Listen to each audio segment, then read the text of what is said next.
Hi, Rui Da Silva. I'm a record producer, DJ. Been making music for about 23 years. I'm Matos, and I've been producing music and writing songs for people for about the same amount of time. I started by getting a bass guitar and a bass amp. That was my original roots as a bass player. I had a little garage band, and it became quite frustrating because they weren't turning up for the rehearsals. So, I decided to sell the bass, sold the amp, and ended up buying a drum machine and a sampler to replace the musicians. To replace them, yeah. And I never looked back. Oh yeah, the drummer and the guitar. Yeah, it was more like a acoustic. Yeah, it was not electronic. Yeah. Traditional band. Yeah, like a traditional band. We've got some demos. I think I've still got some cassettes that we've recorded back then. It was quite challenging. Valuable nowadays. But yeah, and then they discovered kind of electronic music. That was right at the beginning.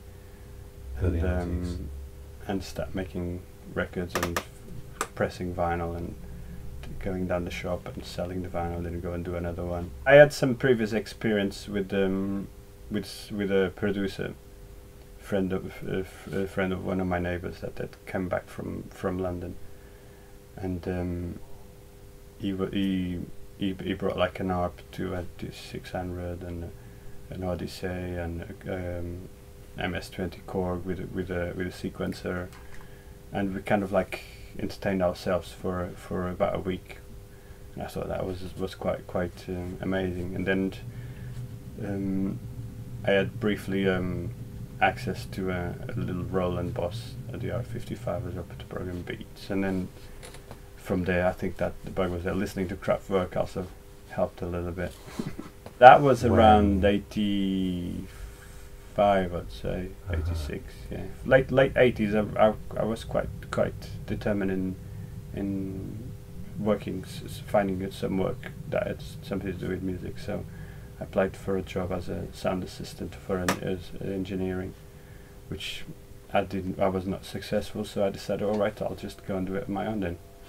So I decided to become a producer and start producing music on my own, and then kind of like fell into the job.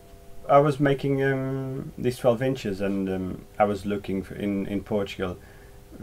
Clubs played in those days. Clubs played rock music, and some clubs played dance music either a last hour of the evening. But there was only one club in Lisbon that was playing electronic music, and that's where Vibe was the resident. So I naturally gravitated there to give him my vinyls to see if he would play them. And then kind of bonded, started making friends, became friends, and we decided to let's. He was also trying to do some remixes, convincing major labels to let him remix the tracks so he could play them in his club. Mm-hmm. So we kind of decided to join forces and created Underground Sound of Lisbon. There was no electronic scene. Yeah. We kind of like did it. We started. Then we joined forces with someone else, and we started putting parties together as well around the country. Yeah. And which I did for about 2 years, but then I just gave up. It was not really what I wanted to do. And yeah, so but then with the success of Underground of Lisbon, especially in New York and in the UK, kind of like triggered a dance scene in Portugal. We're talking about 91, 92.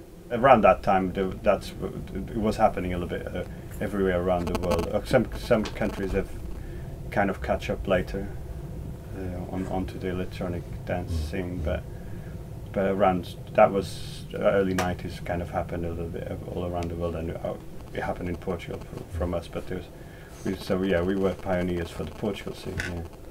Yeah. So I'm Portuguese. Yeah. And did you Might not sound like it, but yeah, I was actually born in Farnham Common, but I spent a lot of my youth going backwards and forwards. My mum and dad are both Portuguese, and myself and Rui have worked in Portugal quite a bit and met there, and it's just purely coincidental that Lisbon Kid is the two of us are Portuguese, but it kind of it helps the understanding of what we want to achieve sometimes. Our paths never crossed. I mean, I worked at, I was producing people at places like the Roundhouse where Rui had a room, going back to 99, yeah. 99.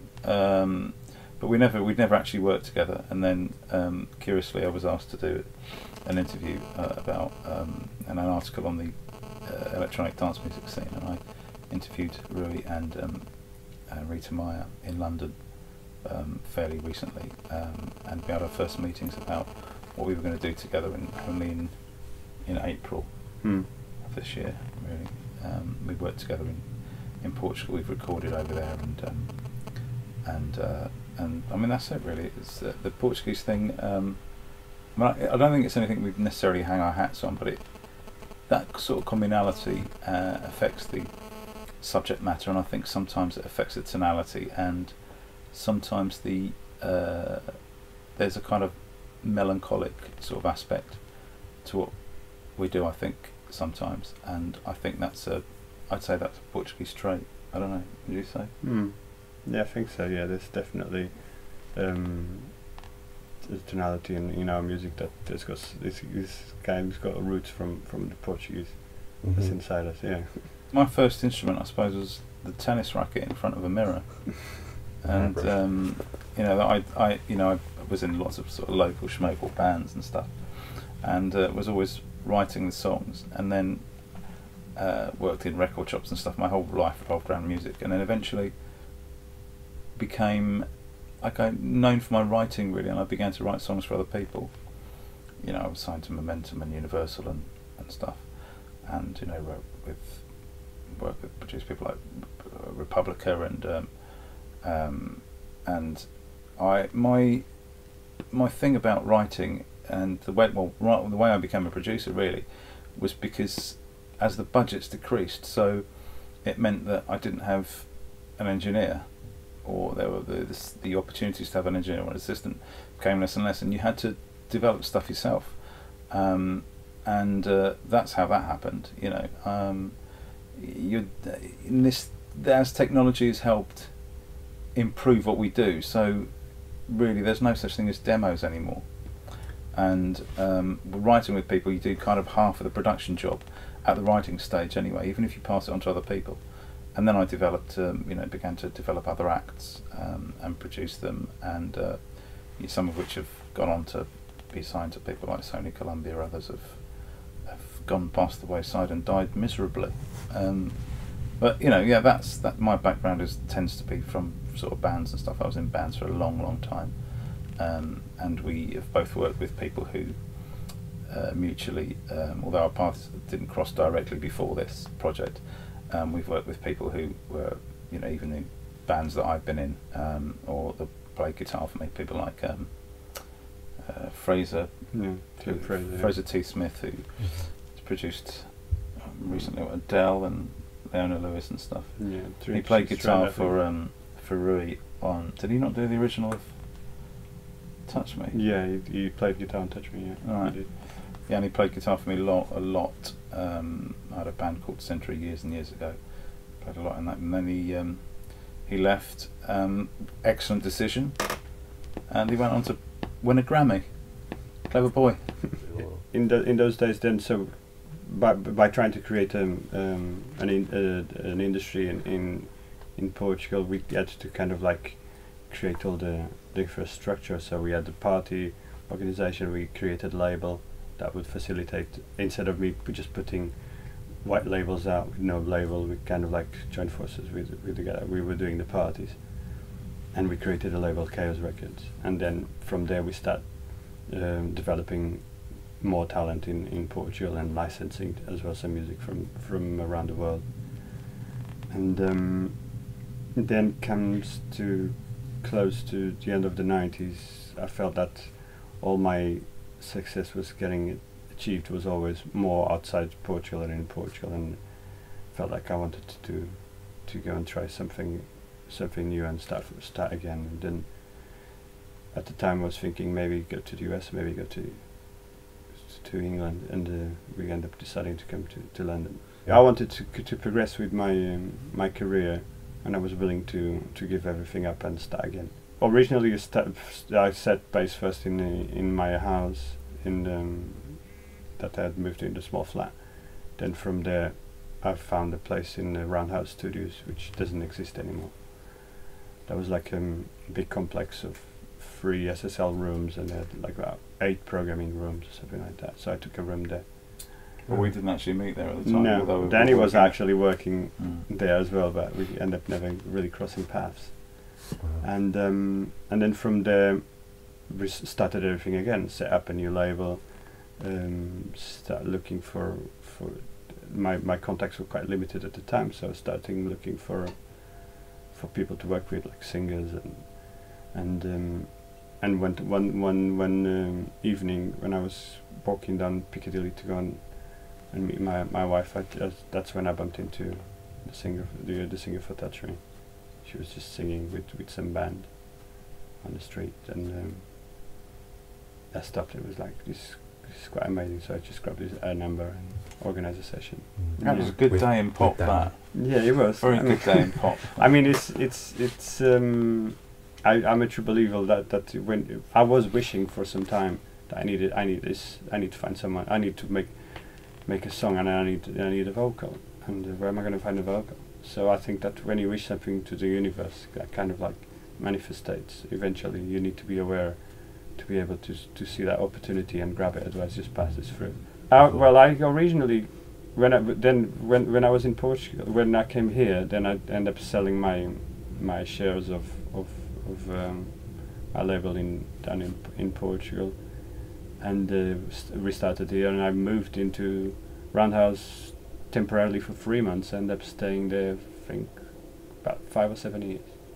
And then we kind of like got ordered out because the building got sold for redeveloped for flats. So the place ended up closing down.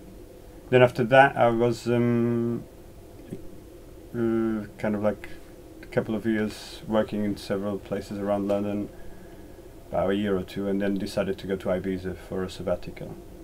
Try to find my inner self again, and dedicate some time into a very young family that I was starting up at the time.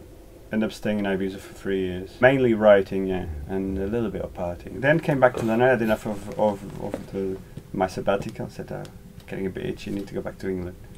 So moved back to Soho, and I was looking for a place for some time, and then I ended up moving to Soho Studios, where I stayed for about a year, and then we got invited to leave again because the place closed down.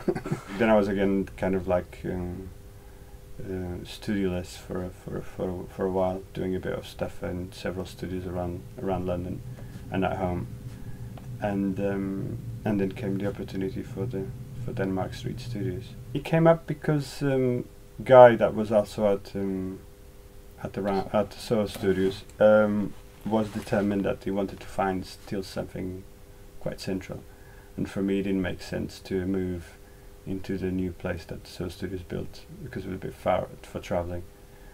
And then over the summer, Guy called me, say I finally found a place on Denmark Street, and it used to be a studio in the 60s, got amazing heritage, and come and have a look. And I just strolled down and said, yeah, I'm taking it now. And here we are. I looked at the room, I thought you had quite an interesting shape and dimensions. Then when I did the calculations with to find the dimensions of the room, found out that the room had the golden ratio of dimensions, which is the best you can get for sound, sonic wise. So that's straight away a very good starting point. Because it was built in the 60s, I think they were more careful. These days, they just do it differently. A Roundhouse, I wasn't actually based there, but I did quite a few records there for people. After that, my management had a studio in Parsons Green, Heathman's Road, so I was there for a while.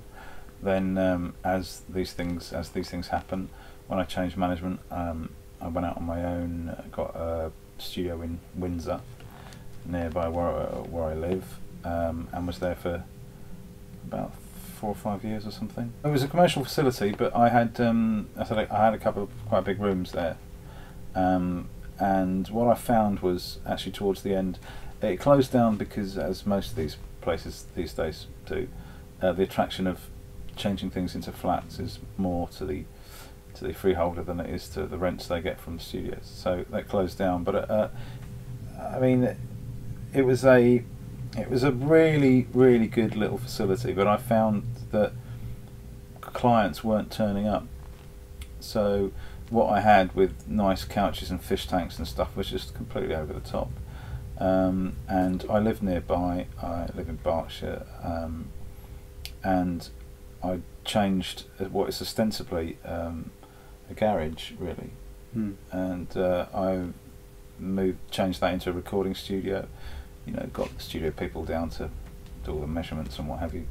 Got it's really important, not just in terms of when you've got studios in residential places, which more and more producers have these days, that you consider obviously not just the ambient sound that you're creating, but also the sound within the buildings, because they're never completely ideal. But these days you're able to do things a lot easier due to companies like Whisper Room and Vocal Booth and stuff.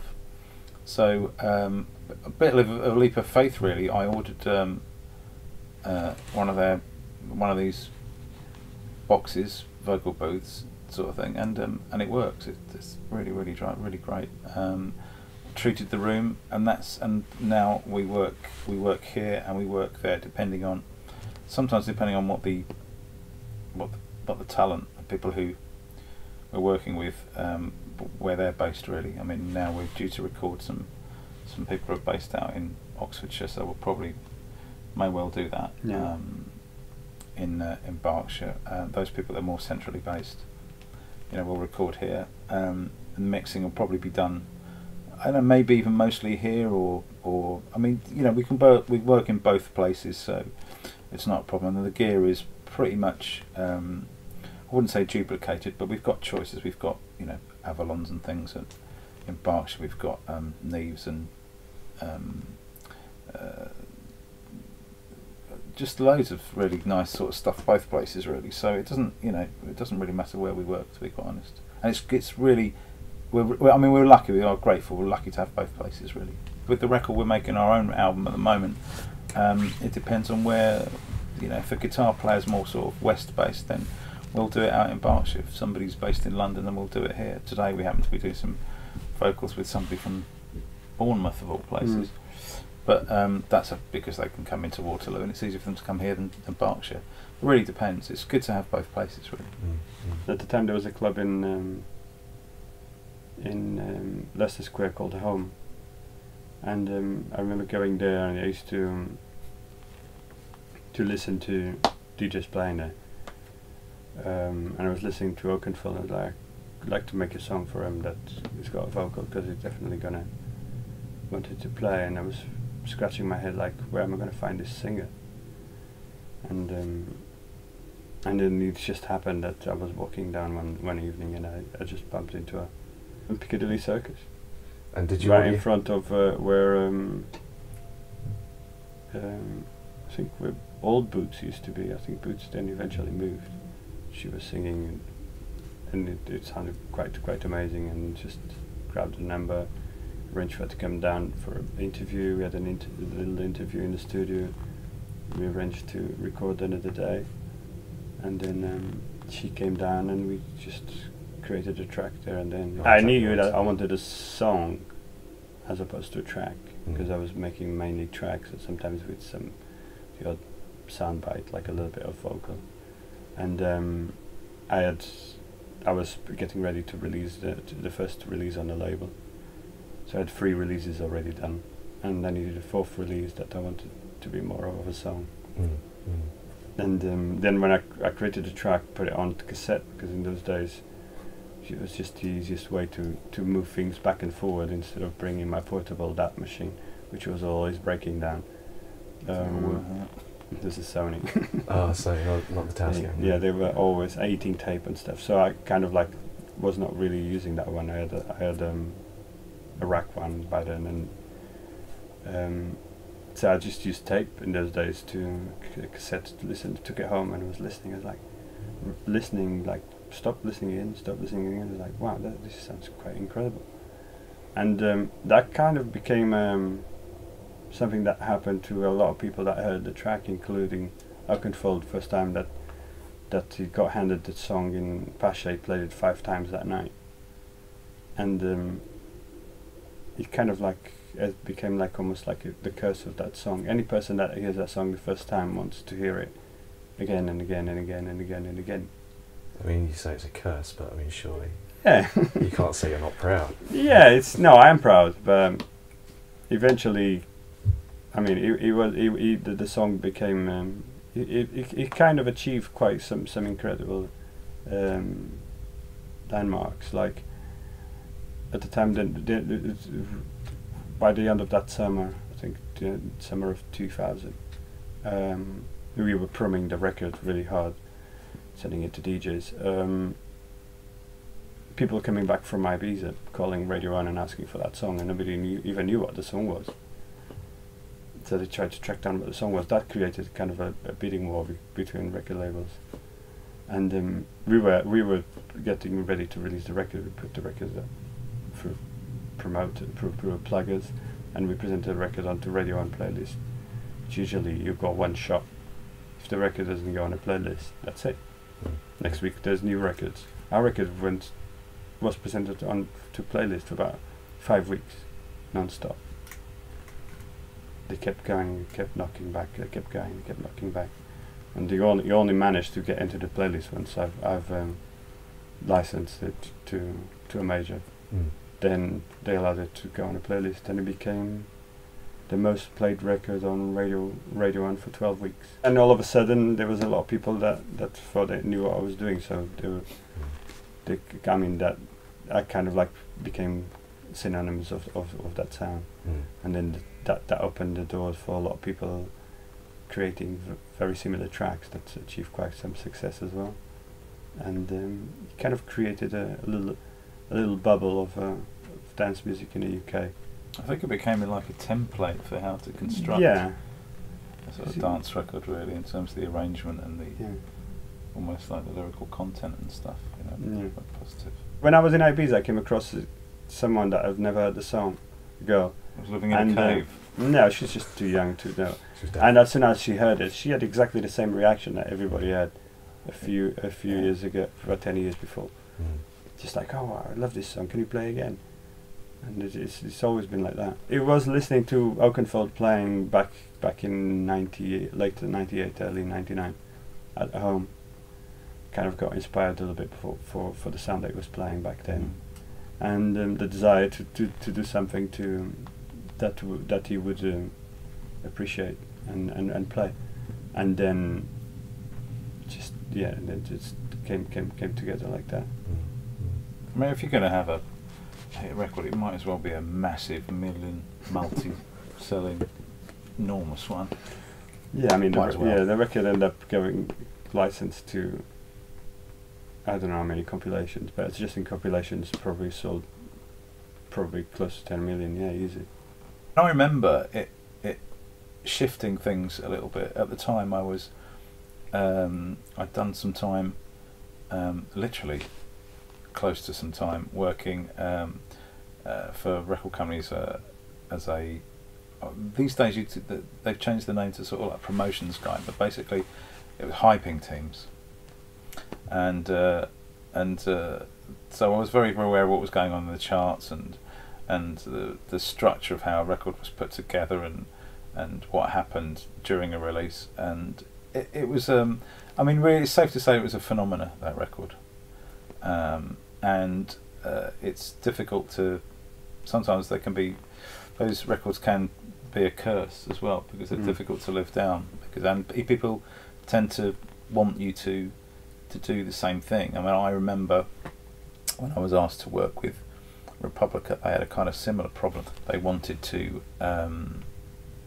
they were asked to basically to recreate Ready to Go, which at the time was a massive hit all around the world and licensed to, and they'd done hundreds and hundreds of syncs, NHL and NFL and all that sort of stuff in America as well. And a big hit like that, like Touch Me, is, it's just difficult to follow up because you're not going to get all the stars to line up every single time. and it's important to remember when a record is that big, it's because everything has just worked, everything, and it's not so much about how hard you work, although the harder you work, the luckier you get, but you need that extra spark of everything lining up for it to be monumentally and globally successful like that, something like that. When I was at the Roundhouse, I knew that Rui was upstairs, but it was just one of those things where we never bumped into each other at the kitchen or whatever, or otherwise the conversation would have struck up, obviously, having that communal sort of Portuguese thing between us, but it just never happened, and it was years later. Couple of things really. I was asked to do an article on the EDM scene in Portugal, and I contacted Rui, and we did this interview, and then we worked in Portugal and decided to have a lunch and just discuss stuff as you do, and we found that a few bottles of wine later. Yeah, a few bottles of wine. Actually, quite a few. Actually, loads of bottles of wine. Yeah, it was. Yeah. We decided to work together on a project, and I think one of the main reasons was that we were both. I come from my main work up until that point had been TV ads, mainly for America, and developing kind of indie alternative people in the UK, producing and writing for them. And Rui's background is, obviously in EDM. Mine tends to be more, I play a lot of guitar and bass and stuff. And Rui plainly does a lot of programming and a lot of electronica, and I come from a songs background and for writing for other people. Rui's writing is different to mine, and we just found that the two things complemented each other really well, and that we wanted to sort of exploit that. I think the really handy thing with the Lisbon Kid is that we've got pretty much all the bases covered, and in terms of the lyrical gangster, we've sorted that department sorted out. All the acoustic instruments, we use things like harmoniums, acoustic guitars, basses, auto harps, whatever's needed really. We're lucky enough to, with my background and Rui's background, have quite a wide range of our sonic palette is pretty extensive really. Rui's got they're not all here today, but Rui's got quite a nice collection of vintage synths and stuff. As much as possible we try to use real instruments, because of the tonality of stuff, but we're not adverse to using software stuff either really. It just depends. It's just what's best for the job, for the individual sound really. I can only speak for myself. I mean, but I was getting pretty fed up with I'd gone through an experience recently where I developed a project for and then a corporate and a major league management company came along and just, I guess, ostensibly stole it really. Yeah, to a certain extent, yeah. And 6 years of work down the road, and it's when the power gets taken away from you. And I think we wanted to develop something that was ours, and we wanted to do something that we were in control of, and we felt that other people weren't doing, but that only comes about if it's actually possible, and it became really, I guess, inevitable because our strengths happen to be in completely different areas, although obviously we overlap. We both produce records, we both all that kind of stuff, but in terms of musically we come from different areas, but they complement each other so well, and I guess that's the reason why Lisbon Kid happened really. Well, that's what I think. Yeah, I think so. I was looking to start to have another project that kind of like coming back from my sabbatical in Ibiza. I wanted to start a new project, and I felt that this felt right, that we both complemented in totally different areas, and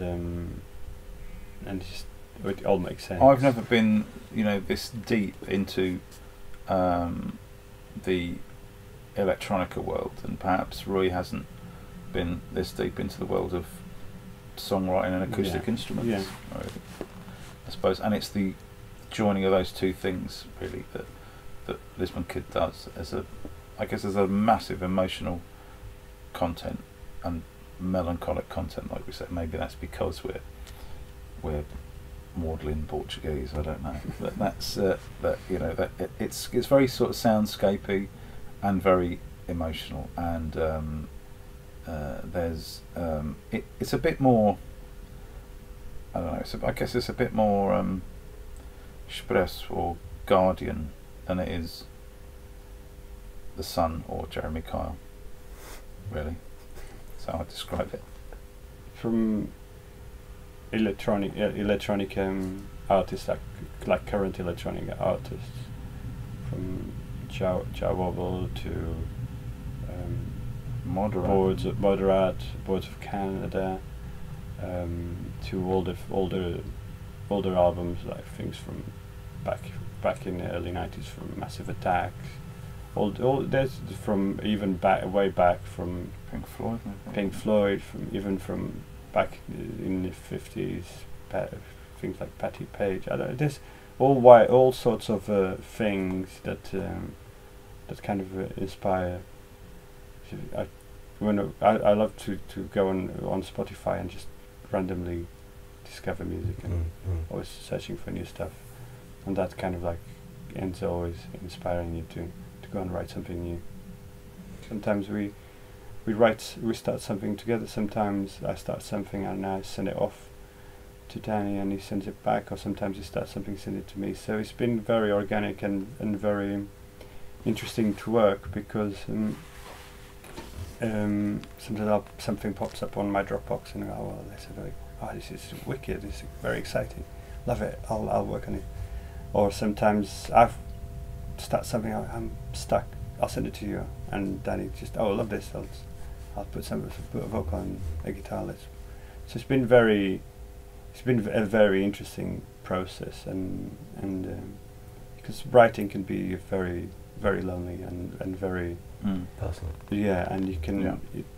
It's great to be able to share, to work with someone who's kind of like goes through the same ups and downs and the same experiences. I've had experiences of running partnerships, and I think as you grow old, you start being a bit more knowing exactly what the pitfalls and what and how you need to compromise and both share the same destination. We've been talking to a good friend of mine who's brilliant advisor, and he really focused it when we had a meeting with him last week. He was saying just to take our time, because the reactions so far when we've played it to people, we've not actually given anybody any music, have been pretty astounding, and we'd with that comes a responsibility to be really careful with what we're doing, because it's I'm not saying it will make a seismic shift on the music industry or anything, but it's an extremely interesting record, and that's and we'd like to think that the same way that Blue Line's made a change, or Dark Side of the Moon, or those sorts of things, they're lofty ambitions, but you have to, you've got to shoot for the stars if you can hit the moon, kind of thing, and that's what we're doing, really. What's my typical workflow? That is probably one of the things that I always try to challenge myself, because after so many years of making music, and for the earlier part of my career, it would always start probably with a beat. Since my return since I went to Ibiza, one of the things I've been always trying to create is different approaches to make a song, to try not to repeat myself and feel that I'm doing a mechanical repetitive job. So these days you can I don't know. It can start from a sound that I found on a synth. You can start from a sample. It can be as radical as looking into someone's work and study someone's work, which is something that I learned actually, funnily enough, when I was moving to Ibiza. My daughter was a big fan of Picasso, and we went to Picasso's museum in Barcelona, and there was rooms and rooms of him attempting to create a painting, sometimes copying a Renoir, like hundreds of times until he actually became a painting. And other paintings that they were describing, where did he grab the things. So the lady in one painting was from another painting. The chairs and the table was from another painting, and he put that together and he created a new painting. That kind of opened my mind into a lot of taboos that exist in music, that people think that, or they're always very concerned that they've not appropriated something from somewhere else, which is, you might be convinced on your consciousness that you didn't, but your unconscious will always do that anyway. So if you I think that anything that you create, most of it has been created before, and it's just you adding a little bit more. You know. And my route is playing a keyboard. Since I ditched the bass many years ago, I can play a little bit of guitar, but I would not call that even conventional playing. Probably use it as a tool to make some sound design. But yeah, a keyboard and sometimes a sequence machine. I love sequenced machines because they're like instruments that they play on their own. So like a 303, a classic 303 or a 909, or even a mono machine, or a machine drum, some Yamahas like RX5. I've got just whatever I feel like on a mood of, even an 808 or a 909.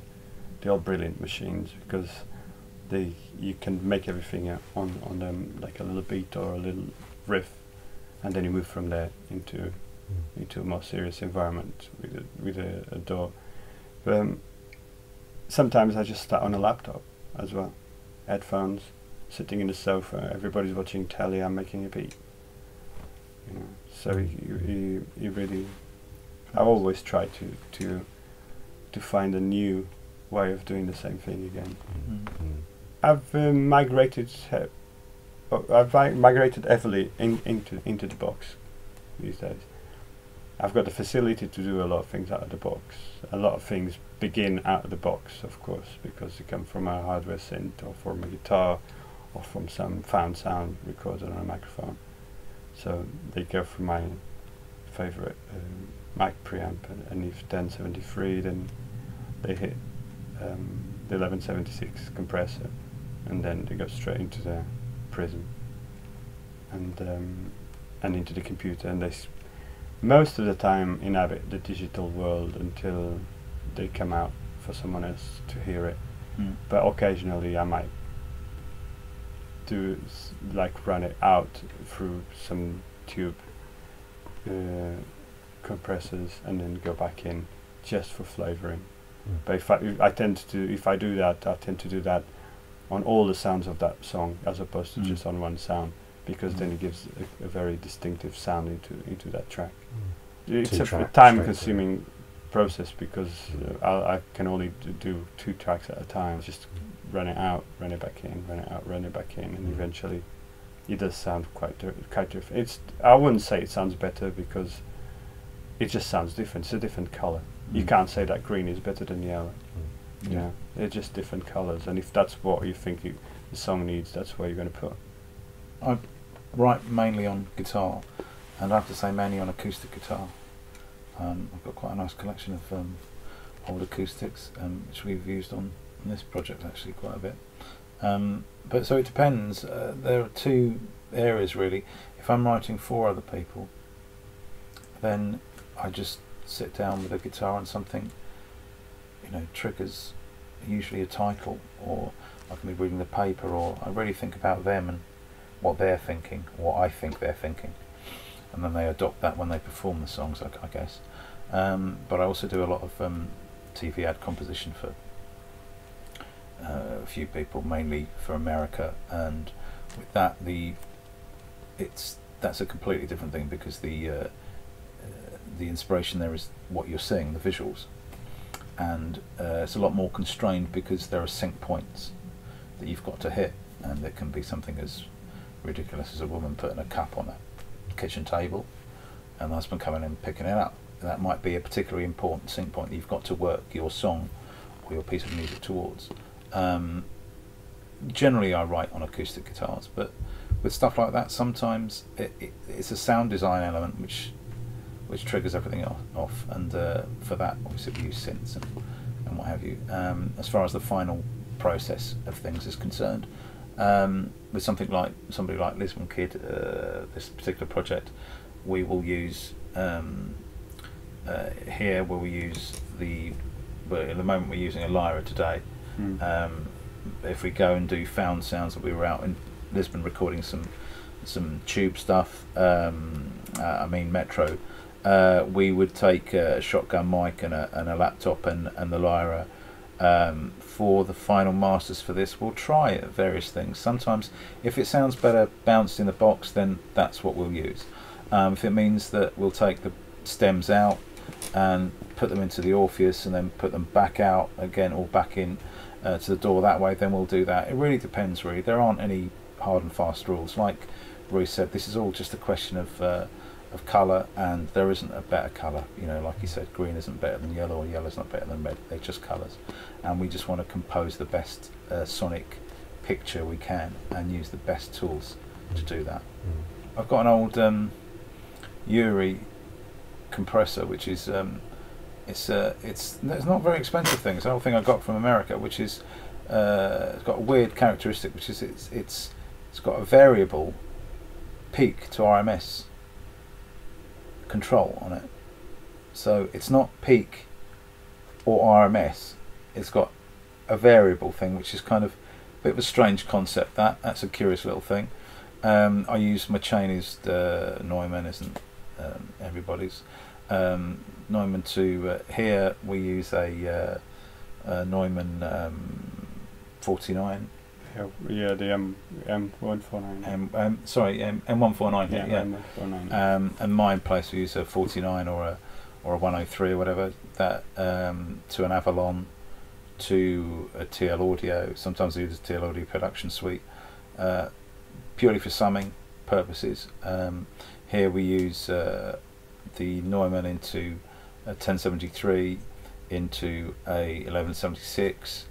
But both pieces, both things, we'll just move them around as to, you know, we just use the best bit of gear that we need for the job, really. So if we find a singer does particularly well with an Avalon, we'll use that. Today, the person we're calling today will work particularly well with a 1073 and the 1176, so we use that. You know, it depends really, but always exclusively now we only ever use Prism gear. It just happens to be that way, and the reasons for that are, it's not just about the quality really. It's I mean, I don't think we're very big gearheads as such, and the thing is with the Prism gear, we just don't have to think about it. Yeah, I think it's just there. Just works. Yeah, I think that's probably the only place where I don't want any coloration. Yeah. And I want something that is completely transparent, has to be on my converter into the door. Yeah. Because everything else, it can have the colors, because I know it's got that color, but when it goes in and comes out, I want to be transparent. So I think, and from everything that I've heard so far, Prism it does that job. What goes in, what comes out is exactly the same thing. I think the first time I heard about Prism sound was probably through an advert on Mix magazine, maybe, or maybe on the Tape Up. Okay. One of those magazines for sure. So Either an advert or either someone using it. Then my first experiences was with the Dream, and yeah, I was blown away with it. Basically, the ADA8 and the DA2, that was at Soho Studios, yeah, Matt's room, yeah, and it was just like, wow, this, there's no going back now. I've always valued the fact that you need to have a recording device that puts no coloration. Or what you put in and what comes out is exactly, you're hearing what's in there, and not something that makes it a little bit more fat or a bit more bright or a bit more. I don't want that. I want to be able to put those things in if I so wish to, you know. But I don't want my recording system to be putting that in there for me. I was aware of Prism through, I think as well, through something like I think it was Tape Op, through some of the readers' letters and stuff, and I was looking for to upgrade my conversion. I've been using had a Moto 828 that I'd sent to America to get converted by Black Lion, and in the meantime I'd looked at other options, you know, some stuff that's, you know, very, very good, the UAD Apollo, the even at one stage I was using Apogee, but for me the Prism Orpheus fitted the bill because it meant that it could integrate into the way I was doing things, taking things out of the box and back in, you know, stems and stuff, having that flexibility, and the most important thing for me was that I just didn't have to think about it after I got it. It was just brilliant, and that was it. No worries with software, no worries with it's the reliability of it, really, because curiously, you know, I'm not romantic about digital audio interfaces, and what Prism allows me to do is to not think about it, just to have the thing and use it to record as cleanly as possible. You know, brilliant preamps, ease of use, you know, the ability to configure it pretty much as you want, you know, for monitoring and stuff with the software, or if you just want to monitor through a desk, whatever, however you want to use it. The thing is, once you have something like that, especially something like the Orpheus, you just don't think about it anymore, and that's what I want. I don't want to think about digital audio conversion. There's more important things in life to think about, and having a Prism allows me to not think about it, apart from today, which I'm thinking about it right now. I think Rui's point about, you know, you having the choice to colour things the way you want them to be coloured, and not to have that sort of almost global default button that everything is coloured by your interface. And Prism allows you to have nothing. Yeah, it's like it's other than your, like invisible in a chain, which is the ideal audio device on a recording chain. Yeah, we just don't. I mean, when we use Prism gear, we just don't even think about it. It's just it just switch it on. It's configured, and you just use it, and that's. Yeah. But you're not even thinking about using it. And I think that, you know, with DAC, that's exactly how you want it, just to not think about it. It's got to be completely transparent, not only sonically but in your mind. It's just what it is, and you know, people will spend you know, vast sums of money on the latest processors and the latest computers and the latest. I don't really understand the value of something like these interfaces, because once you've got them, when are you going to change them to? You don't need to think about it. It's done. There is nothing else. I would have a laptop with headphones and a Prism converter, and I'll be quite happy. I don't need a keyboard, because I can input with a computer keyboard. So I'll be quite happy. But are you allowed a laptop with this? Yeah, well, I would say that's a given, because otherwise I'll have to add the laptop to my list. I mean, for me, it'll be my 1956 018 Martin. It's small and lovely and sounds brilliant. And I guess an SM57, The workhorse. because it, you know, it could be full of sand. You could actually dig holes with it in the sand and chuck it into the sea, leave it out in the sun to dry, and it would just work. The Kalashnikovs of the... Absolutely, yeah, and pretty much the same with my Martin 018. It's survived since 1956, so yeah, I mean, workhorses, I think my favourite bits of gear are always workhorses, gear that you use, that you just go to every time. Although the SM57 doesn't make an appearance on this record at all, does it? Not yet. Maybe this afternoon.